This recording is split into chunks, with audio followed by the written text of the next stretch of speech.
Bonjour à toutes et à tous. Ce vendredi 17 avril 2026 clôture une semaine qui aura marqué un vrai retour des investisseurs sur la bourse de Paris. Nous allons en parler dans cette vidéo et nous allons aussi commenter ce qui se passe aujourd'hui sur Alstom qui perd 30%, un effondrement complet, sur Ipsos qui perd 14%, c'est pas mal non plus.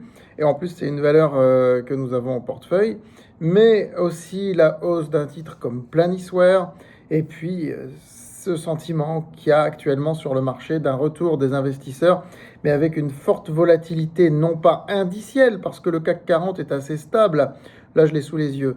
Il est à 8292 points au moment où je vous parle. Il gagne 0,36%. Hier, il a perdu 0,5%. Ce sont les valeurs qui sont très volatiles. Derrière l'apparente stabilité du CAC 40 se cache une volatilité énorme des valeurs. Et c'est ce qu'on va essayer d'analyser et de comprendre dans cette vidéo. Pourquoi les investisseurs réagissent comme ça cette semaine précisément, et puis que faut-il attendre aussi de la semaine prochaine. Je vous invite à liker, partager la vidéo, à vous abonner à cette chaîne YouTube. Et n'oubliez pas que les recommandations boursières, ça se passe sur francebourse.com. Et d'ailleurs, j'ai la fierté de vous l'annoncer. Nos deux portefeuilles, le portefeuille croissance et le portefeuille rendement, sont à des records historiques. Le portefeuille croissance gagne désormais plus de 10%, vous entendez bien, depuis le 1er janvier.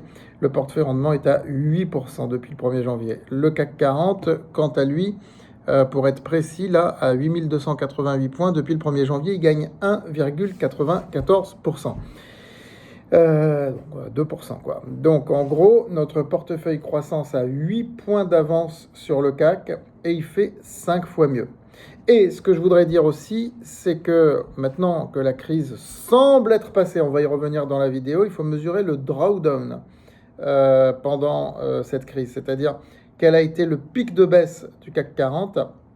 Il a été de 13-14%.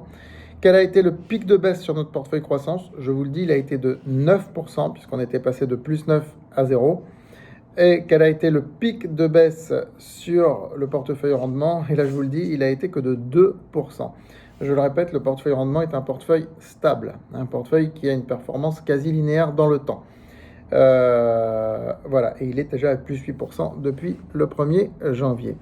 Ça, c'était un petit peu pour nos portefeuilles.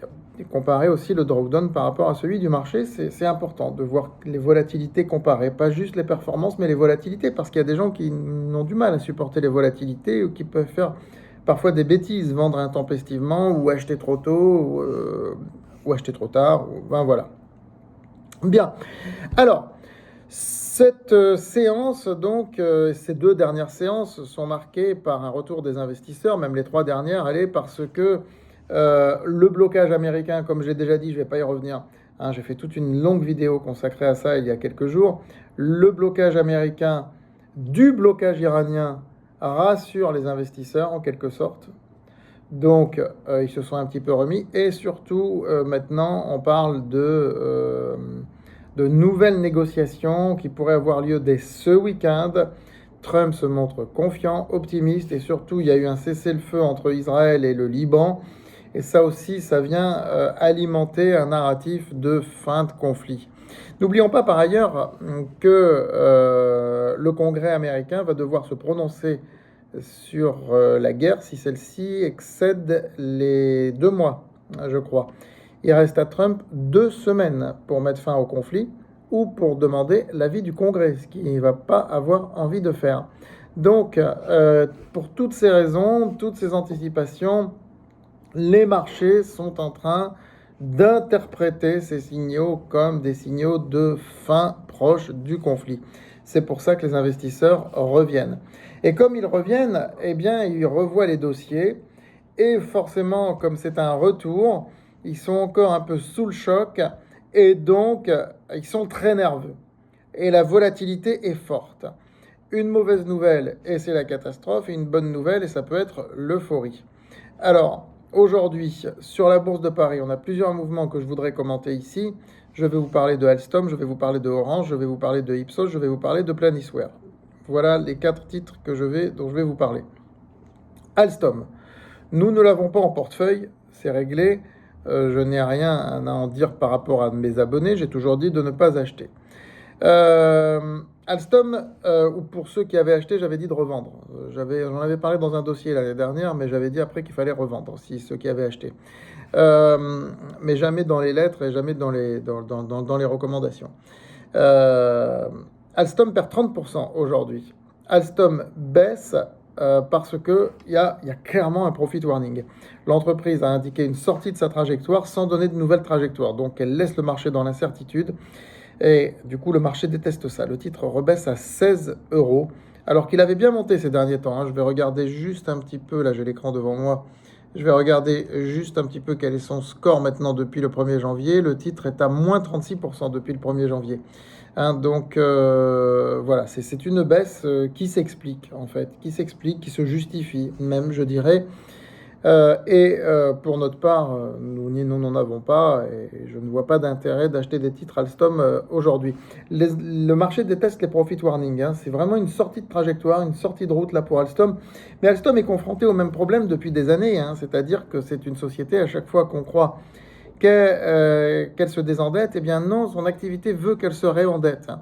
Et on repart sur un endettement fort, sur du cash burning, et potentiellement sur des augmentations de capital. Donc, c'est une valeur vraiment cyclique. Quand on en achète, c'est qu'il faut revendre rapidement, au bout de quelques mois, quand on fait une plus-value. Vous voyez ? Donc voilà. Pour ce qui est d'Alstom. Concernant Ipsos, le cas est différent. Ipsos est un titre que nous avons en portefeuille, donc je ne le nie pas. Le titre perd aujourd'hui 15%. On fait avec. On fait avec. Ipsos a annoncé des choses très intéressantes à la fin du mois de février, ce qui a valu au titre une hausse de 33 euros jusqu'à 40 euros qui ont été touchés hier. Hein, donc une hausse de 25% à peu près en l'espace de même pas 2 mois. Le titre a été upgradé, il est revenu à un rang narratif, à un statut social très correct. Et aujourd'hui, eh bien, catastrophe, Ipsos annonce un premier trimestre avec un chiffre d'affaires moins bon que prévu, qu'il justifie par des effets de change, mais les effets de change passent inaperçus pour le marché. Je veux dire, le marché sait très bien analyser la part des effets de change. Là, ce qui inquiète le marché, c'est la baisse de 4,5% du chiffre d'affaires réalisé sur les Amériques.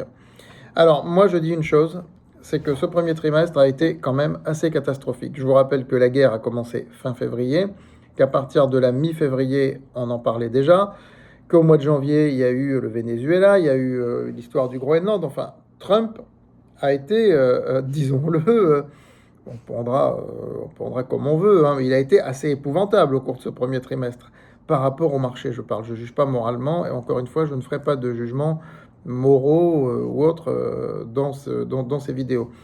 Il a été assez épouvantable pour les marchés, avec des revirements tout le temps, avec un narratif qui change du jour au lendemain.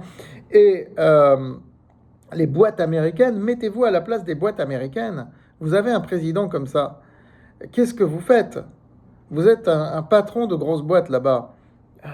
Vous freinez un petit peu, vous ralentissez les commandes, vous ralentissez les... Vous dites, oh là là, on a du cash, on le garde, on va pas prendre des nouveaux sondages d'opinion, des choses comme ça. Hein ? D'accord ? Donc, pour moi, cette baisse de 4,5% du chiffre d'affaires sur les Amériques s'explique par ce contexte Trumpiste du premier trimestre 2026 qui va probablement, je l'espère, se calmer sur le deuxième trimestre. Et ce qui est intéressant, c'est que Ipsos a indiqué que tout le plan annoncé pour 2028-2029 serait maintenu. Hein. Le développement, le déploiement de l'intelligence artificielle, plus d'1 milliard, hein, que Ipsos a envisagé, est maintenu. Donc c'est une bonne chose. Voilà, ce n'est pas une sortie de trajectoire comme pour Alstom. La différence, elle est là. Alstom, sortie de trajectoire. Ipsos, conjoncture défavorable. Mais le marché sanctionne. Le marché sanctionne. Et graphiquement, on voit le titre qui revient sur le bas de son canal haussier qu'il a essayé de construire. Donc, il faudra voir s'il en sort, s'il n'en sort pas. Enfin, la clôture de ce soir sera à observer. Voilà. Après, pour Orange, qui baisse aussi de 3,5%. Alors, c'est pas pareil, hein, ça n'a rien à voir. Je vous rappelle que sur Orange, dans les prix actuels, nous avions ramené notre prix de revient à zéro au mois d'août de l'année dernière, puisque c'est un titre qui est là depuis 2020 dans notre portefeuille croissance. Donc sur Orange, notre position est réduite, mais elle est toujours là. Il y a les histoires de SFR, de Bouygues, du rachat de SFR par Orange, Bouygues et, et Iliad qui n'est plus coté en bourse. Et forcément, ça pèse un petit peu parce que le marché estime que les opérateurs vont surpayer SFR. Voilà, bon, ce sont des ajustements, on va dire. Maintenant, est-ce que ça va durer ou pas? Ça, c'est autre chose. Je ferai une vidéo dédiée à Orange, d'accord? Et à ce dossier Orange, Bouygues, etc. par rapport au rachat d'SFR. Je ferai un dossier là-dessus. Je ferai une vidéo là-dessus dédiée à ça. Et on termine par Planisware qui gagne plus de 8% aujourd'hui. Alors là, c'est tout à fait normal et je vous avais bien recommandé d'acheter ce titre. Planisware, c'est pas une ESN comme les autres. Ça fait partie des entreprises de services numériques, mais c'est quand même une boîte SaaS, c'est-à-dire avec beaucoup de récurrents sur des modèles intégrés avec de l'IA. On est quand même sur quelque chose dans l'air du temps. On n'est pas sur la SS2I ou l'ancienne. On n'est pas sur l'éditeur de logiciels d'il y a 10 ans, quoi. On est sur quelque chose de très actuel et potentiellement sur une machine capable de générer un cash très élevé. C'est pour ça que le marché la valorise à un PER élevé, 22, 23. Ce qui, à mon avis, est tout à fait mérité, mais ça veut dire aussi que le marché va être très exigeant avec elle. Forcément, à ce niveau de valorisation, Planisware n'a pas le droit à une sortie de route à la Alstom. Alors là, ce serait pas moins 30, ce serait moins 50. Et n'a même pas le droit à une petite conjoncture défavorable comme Ipsos, parce que là, ce serait pas moins 15, ce serait moins 20. Voilà, mais tant que tout va bien, le marché est en train de la repricer, parce qu'elle avait déjà été dépréciée, elle avait été introduite à des niveaux de valorisation excessifs. J'étais à l'écart à l'époque, c'est récemment que je suis rentré sur Planisware. Et aujourd'hui, écoutez, elle est dans une trajectoire très positive, donc cette récompense, on va dire, est méritée. Voilà. Donc, si je résume, Alstom, sanction justifiée, sortie de trajectoire complète, catastrophe, pas de menace de faillite ou d'augmentation de capital ou de dilution, mais quand même une catastrophe là pour l'instant, donc justifiée. Ipsos, pas de sortie de trajectoire, mais un effet conjoncturel défavorable que le marché sanctionne lourdement, même si Ipsos indique que ça ne remet pas en cause son business plan, donc pas de profit warning. Sanction un peu exagérée à mon avis. Je crois que 5 ou 6% de baisse aurait suffi. Orange, on en reparlera, mais des ajustements en fait de marché par rapport au rachat d'SFR. Et Planisware, récompense tout à fait méritée. Je vous souhaite une très bonne fin de journée.